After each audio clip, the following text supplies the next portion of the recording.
GB News presenter Michelle Dewberry challenged an activist on whether transgender women should be allowed in female changing rooms. Michelle Dewberry shut down an activist on GB News who agreed that trans women should be allowed to use women's changing rooms.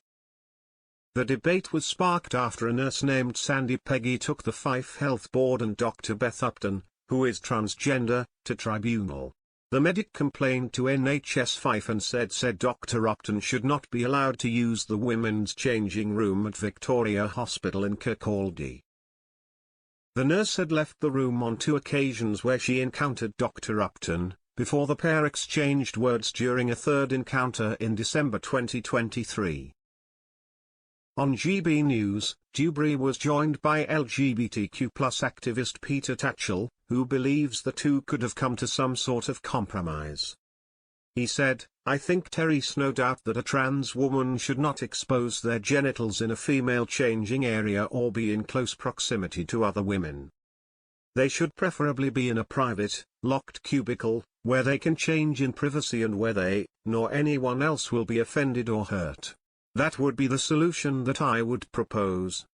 Dewberry explained, "Many biological women, it's very simple, they don't want to have to get undressed in front of a biological male.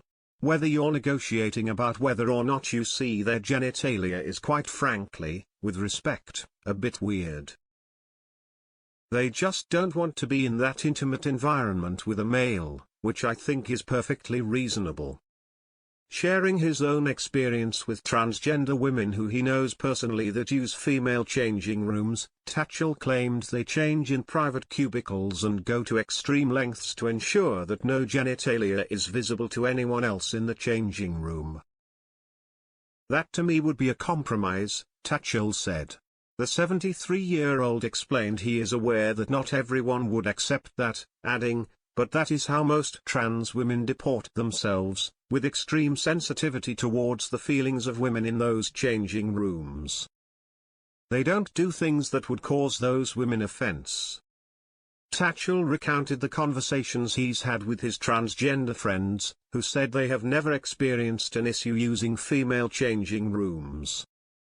Dewberry hit back, "But if I was in the common area of a female changing room and I was mid-change and a biological male exited into my space because he's finished getting dressed, I would be uncomfortable with that." She went on to suggest that having a separate space in male changing rooms might be more appropriate for them. The debate sparked outrage among viewers, with one writing, "They can go into a cubicle in the men's changing room then. How's that for a compromise? Women don't want them there, in any way, shape or form." Another posted, "Why are you asking a man how women feel about having cross-dressing men in our spaces?" A third declared, "There is no compromising when it comes to sex-based spaces." A fourth echoed, "They are men.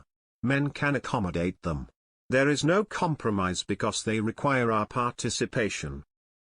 Another agreed, "Why should women have to compromise on their privacy, dignity and safety?